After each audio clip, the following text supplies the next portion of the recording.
تاریخ اسلام کا ایک اہم اور نہایت افسوسناک واقعہ یزید بن معاویہ کے ہاتھوں مکہ کی حرمت شکنی کا واقعہ ہے۔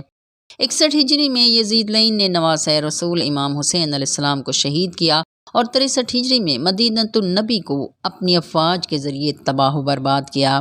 ہزاروں مسلمانوں کا قتل عام ہوا۔ مسجد نبوی میں منبر رسول کے پاس گھوڑے باندھے گئے۔ پھر 64 ہجری میں مکہ میں اس کی فوجیں داخل ہوئیں اور خانہ خدا کی بے حرمتی کی گئی۔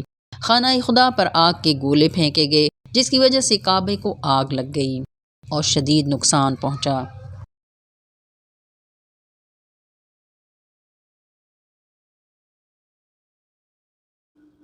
بسم اللہ الرحمن الرحیم، صلی اللہ تعالی علی حبیبہ محمد وآلہ وسلم۔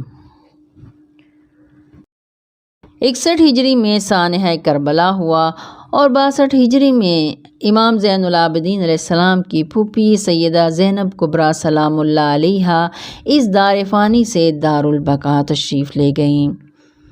جب مدینہ اور اس کے اطراف کے مسلمانوں کو پہلے سیدہ زینب کبریٰ سلام اللہ علیہا نے اپنے خطبات کے ذریعے بتایا اور انہیں معلوم ہوا کہ کربلا میں بنو امیہ نے کس بے دردی سے آل رسول صلی اللہ علیہ وآلہ وسلم کو شہید کیا، تو انہوں نے یزید پلید کی بیعت توڑ دی، جس کی پاداش میں یزید نے مسلم بن عقبہ کو 63 ہجری ذوالحجہ میں مدینہ منورہ کے قریب حرہ کے مقام پر اپنی 12,000 فوج کے ساتھ بھیج دیا، جس نے مدینۃ النبی میں ظلم و ستم کے وہ پہاڑ توڑے کہ تاریخ دانوں کے قلم یہ سب لکھتے ہوئے کانپ جاتے ہیں۔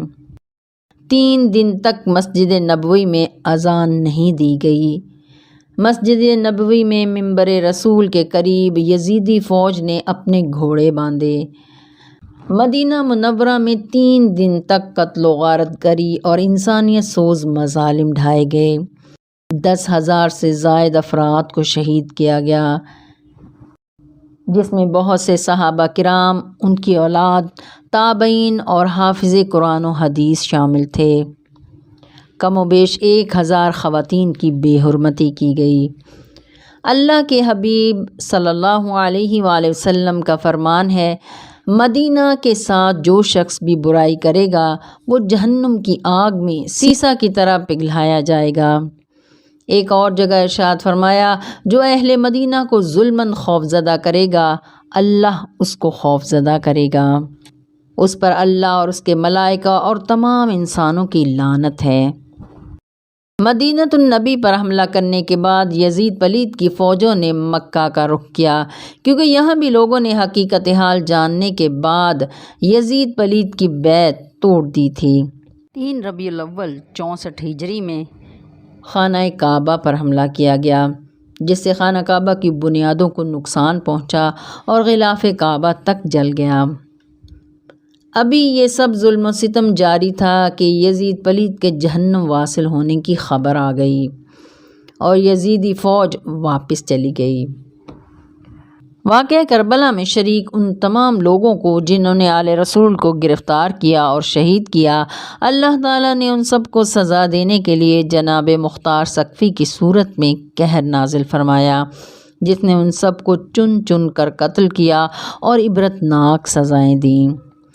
سیدنا امام زین العابدین علیہ السلام کو کوفہ اور ارد گرد کے علاقوں سے خبریں ملتی رہتی تھیں کہ جناب مختار ثقفی نے قاتلان حسین کو گرفتار کر کے عبرتناک موت مار دیا ہے۔